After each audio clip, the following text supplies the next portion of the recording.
वाला जो शिव शिव करने वाला है और माथे पर भस्म धारण करने वाला त्रिपुंड और कंठ में रुद्राक्ष की माला हो, वो साक्षात त्रिवेणी के सदृश है। उसके दर्शन मात्र से पाप नाश हो जाते हैं। कहते इसमें कोई संशय नहीं है। जिसके मस्तक पर विभूति नहीं है, विभूतिर यस्य नो भाले नांगे रुद्राक्ष धारणम नास्ये शिवमयी वाणी तम त्यजेत अधमम यत्। सूत जी महाराज बहुत बड़ी बात कह रहे हैं, लेकिन इसके रहस्य को समझना पड़ेगा। जिसके मस्तक पर विभूति न हो, त्रिपुंड न हो, भस्म न हो। अब आपके मन में एक प्रश्न उठ सकता है कि महाराज हम लोग तो वैष्णव हैं, हम लोग तो ऊर्ध्व पुंड लगाते हैं, तो फिर त्रिपुंड। लेकिन वैष्णवों के लिए भी बता दें, जो संध्या करने वाले हैं, संध्या के समय वो भी भस्म धारण कर सकते हैं, इसका विधान है। ऐसा नहीं कि जो वैष्णव है तो उनका भस्म से उनकी शत्रुता है। भगवान शिव की जो भस्म है, त्रिपुंड विभूति, वो भी धारण कर सकते हैं। इसलिए जिसके मस्तक पर विभूति न हो, अंग में रुद्राक्ष न हो और जिसके मुख में शिवमयी वाणी न हो, और शिवमयी वाणी, शिव का मतलब शिवम करोतु कल्याणम, शिव यानी कल्याण। तो जिसके मुख में कल्याणमयी वाणी हो, ऐसा नहीं कि केवल शिव शिव ही कह रहा है, बस वही जो राम राम कह रहा, वो नहीं। हमने पहले दिन कहा था कि राम शिव कृष्ण में कोई अंतर नहीं समझना, ये तीनों एक है, इनमें कोई अंतर नहीं है। तो शिवमयी वाणी यानी कल्याणमयी वाणी जिसके मुख से निकलती है। रुद्राक्ष, बहुत लोगों के मन में ये प्रश्न उठता है कि जो रुद्राक्ष पहनता है वो तुलसी नहीं पहन सकता, और जो तुलसी पहनता है वो रुद्राक्ष नहीं पहनता। ऐसा नहीं है। अच्छा, एक बात और है, लोग ये कहते हैं, आपके इधर कहते हो कि नहीं पता नहीं, लोग ये कहते हैं कि तुलसी की कंठी पहन लेना चाहिए, तब तो लहसुन प्याज तक नहीं खा सकते। लेकिन यदि रुद्राक्ष पहने हैं तो कोई मनाही नहीं। लेकिन इस धोखे में मत रहना। स्पष्ट रूप से वेद व्यास जी ने शिव पुराण में लिखा है, लसुनम पलांडुम त्यक्त्वा। जो रुद्राक्ष धारण करता है उतना ही नियम उसके लिए भी है जितना तुलसी धारण करने वाले के लिए। इसलिए रुद्राक्ष पहनने वाला कुछ भी करे और तुलसी पहनने वाला बेचारा लहसुन प्याज भी न खाए, ऐसा नहीं है। जितना नियम तुलसी के साथ है उतना ही नियम रुद्राक्ष के साथ है। तो जिसकी शिवमयी वाणी है और जिसके मुख में शिवमयी वाणी न हो, केवल अकल्याण की बात करता हो, दूसरे की निंदा, दूसरे की चुगली करता हो, न भस्म धारण किया, मस्तक पर तिलक नहीं, कंठ में माला नहीं, तो कहते हैं ऐसे अधम को त्याग देना चाहिए। तो अब आपके मन में आएगा कि ये रुद्राक्ष, भस्म और ये क्या है वाणी, तो इसका भी निराकरण बता दिया। शैवम नाम यथा गंगा, शिव जी का नाम है वो साक्षात गंगा जी का स्वरूप है, क्योंकि गंगा कल्याण करने वाली है। शिव जी का नाम गंगा है। विभूतिर यमुना मता, जो भस्म है वो साक्षात यमुना है।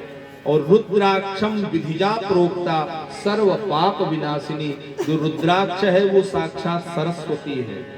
वाणी गंगा, भस्म यमुना और माला जो है सरस्वती। विधिजा, विधि यानी ब्रह्मा, ब्रह्मा से जो उत्पन्न हुई है ऐसी सरस्वती। तो साक्षात गंगा यमुना सरस्वती है। जिसके मस्तक पर भस्म, कंठ में रुद्राक्ष और मुख में शिवमयी वाणी हो, वो साक्षात त्रिवेणी है। और कहते हैं कि वो इतना पुण्यात्मा हो जाता है कि करोड़ों यज्ञ करने के बाद भी उतना। एक बड़ी सुंदर बात कही, कहा मनुष्य जीवन में उतना पाप नहीं कर सकता। शिवेति नाम दावाग्नेर महापातक पर्वताः, पापों के पहाड़ लग गए हो यदि आप शिव शिव, राम राम, कृष्ण कृष्ण नाम का उच्चारण करते हैं, तो सब पापों के पहाड़ को वो जलाकर भस्म कर देता है। और कहते हैं कि एक नाम एक बार यदि ले लीजिए तब इतना है, और जो बार बार लेता है उसके भाग्य की प्रशंसा क्या की जाए। आप लोगों ने भी प्रसंग सुना हो, एक व्यक्ति नास्तिक था, भगवान को नहीं मानता था, बहुत लोग ऐसे होते हैं ना, कहते हैं कि हम भगवान को नहीं मानते। लोग कहते देख भगवान को माना कर, राम राम किया कर। नहीं नहीं, हम नहीं मानते, नहीं मानता। लेकिन वो एक बार मन ही मन सोचा कि हम भगवान को मानते तो नहीं है, पर मान लो भगवान हुआ तब तो फिर बड़ा कष्ट होगा जाने के बाद। तो मरने के पहले उसने जीवन में केवल एक बार राम कहा, एक बार, तो उसकी मृत्यु हो गई। यमराज के पास पहुंचा, दूतों से यमराज ने पूछा कि इसका क्या लेखा जोखा है। तो दूतों ने कहा कि महाराज अब लेखा जोखा तो आप जानिए, जीवन में इसने केवल एक बार राम कहा है। तो यमराज ने उससे पूछा कि देख भाई, तूने केवल एक बार राम कहा है, तो तू क्या फल चाहता है एक बार राम कहने का। उसने कहा देखो महाराज, हमें तो पता नहीं है कि एक बार राम कहने का कितना फल होता है। आप ऐसा करो कि एक बार राम कहने का जो पुण्य होता हो वो हमें दे दो। साक्षात यमराज ने कहा कि एक बार राम कहने का कितना पुण्य होता है ये हम स्वयं नहीं जानते। कितनी महिमा है नाम की। ले चलो देवराज इंद्र के पास चलो, देवताओं के राजा हैं, उन्हें जरूर पता होगा। उस व्यक्ति से कहा चलो स्वर्ग लोक चलो, इंद्र के पास तुम्हारा निराकरण होगा। उसने हाथ जोड़ के कहा देखो महाराज, आपके दूत ना बहुत मारते हुए दौड़ाते हुए लेके आए हैं, अब हम थक गए हैं, हमसे चला नहीं जाएगा। यदि वहां लेके चलना है तो मुझे पालकी में लेके चलो। यमराज ने कहा भाई लेके तो चलना ही पड़ेगा, ले चलो पालकी में। अब आप विचार करना, केवल एक बार नाम कहने की महिमा। उसको पालकी में बैठा के स्वर्ग ले जाया गया। देवराज इंद्र से पूछा एक बार इसने राम कहा है, क्या फल दे दिया जाए। देवराज इंद्र ने कहा महाराज मैं देवताओं का राजा हूँ, स्वर्ग पर शासन करता हूँ, लेकिन केवल एक बार राम कहने का क्या फल है ये मुझे भी पता नहीं। तब बोले ब्रह्मा जी को जरूर पता होगा, ब्रह्मलोक चलो। उसको लेके ब्रह्मलोक गए। ब्रह्मा जी से कहा इसने केवल एक बार राम कहा है, कितना फल दे दे। ब्रह्मा जी ने कहा भैया मेरे चार मुख हैं, मैं चारों वेदों, चारों मुखों से वेद गाता रहता हूँ, लेकिन केवल एक बार राम कहने का क्या फल है ये मुझे भी पता नहीं। अब कौन बताएगा। बोले शिव जी नित राम राम करते हैं, दिन रात राम राम भगवान शंकर जपते रहते हैं, उन्हें जरूर पता होगा। ब्रह्मलोक से कैलाश लेकर के उसे गए। भगवान शिव से पूछा हे देवाधिदेव महादेव, आप तो दिन रात राम राम करते रहते हैं, एक बार राम कहने का क्या फल है। भगवान शिव ने कहा देखो भैया हम दिन रात राम राम तो करते हैं, लेकिन केवल एक बार राम कहने का क्या प्रभाव है ये मुझे भी पता नहीं। कैसे महिमा हम बता दें एक राम की। वहीं चलो जिसका ये नाम है, और साक्षात वैकुंठ में लेकर के उसको गए। भगवान नारायण से पूछा कि इसने एक बार राम कहा है, इसे क्या फल मिलना चाहिए। नारायण ने कहा अरे देवताओं, जिसने एक बार भगवान का नाम लिया है तो सब देवता पालकी में बैठाए उसे सब लोग घुमा करके वैकुंठ तक लेकर के पहुंच गए। अभी भी एक बार नाम की महिमा समझ में नहीं आई। एक बार राम कहा तब तो वैकुंठ पहुंच गया है, अब वो भी पालकी में बैठ करके। तो जो निरंतर भगवान का नाम गाता रहता है उसकी क्या महिमा होगी। इसलिए भगवान का नाम निरंतर मुख से गाता रहे, इसी में कल्याण है। भगवान का नाम ही कल्याण करने वाला है। और एक बात याद रखना, भगवान ही हमारा है और कोई दूसरा नहीं। इसीलिए संत लोग कहते हैं हरि का भजन करो, हरि है हमारा। हरि का भजन करो, हरि है हमारा। हरि नाम लेने वाला, हरि नाम लेने वाला, हरि नाम लेने वाला, हरि नाम लेने वाला, हरि का प्यारा, हरि का भजन करो, हरि है हमारा।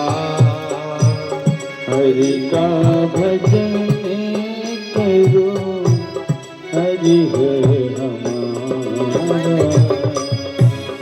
हरि हरि कहते जाओ, लिखा सब मिटाते जाओ। हरि हरि कहते जाओ, लिखा सब मिटाते जाओ। हरि हरि कहते जाओ, लिखा सब मिटाते जाओ। हरि हरि कहते जाओ, लिखा सब मिटाते जाओ। हरि नाम लेने वाला, हरि नाम लेने वाला, हरि नाम लेने वाला, हरि नाम लेने वाला। हरि का प्यारा, हरि का भजन करो, हरि है तुम्हारा। हरि का भजन करो, हरि है तुम्हारा। हरि नाम लेने से पाप कटेगा। हरि नाम लेने से पाप कटेगा। हरि नाम ही तेरे साथ चलेगा। हरि नाम ही तेरे साथ चलेगा। हरि नाम लेने वाला, हरि नाम लेने वाला, हरि का प्यारा, हरि का भजन करो, हरि है हमारा। हरि का भजन करो, हरि है हमारा। हरि हरि हरि हरि, हरि हरि हरि हरि, हरि हरि हरि हरि,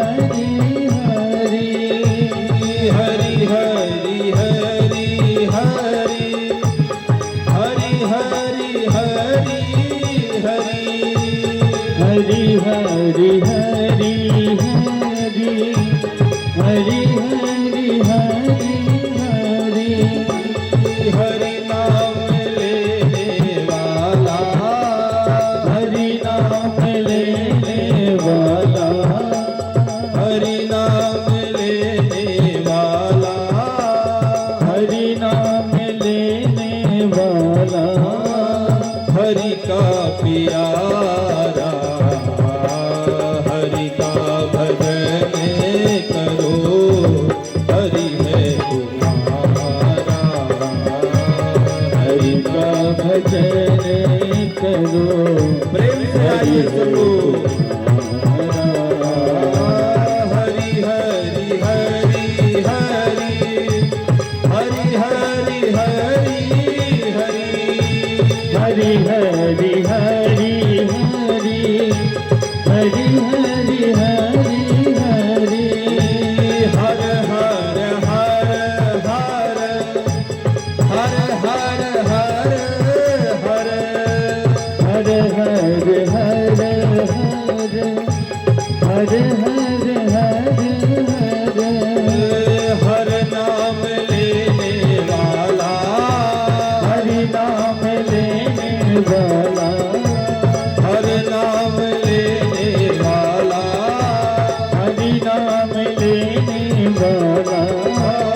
बोल हरि हर भगवान की जय।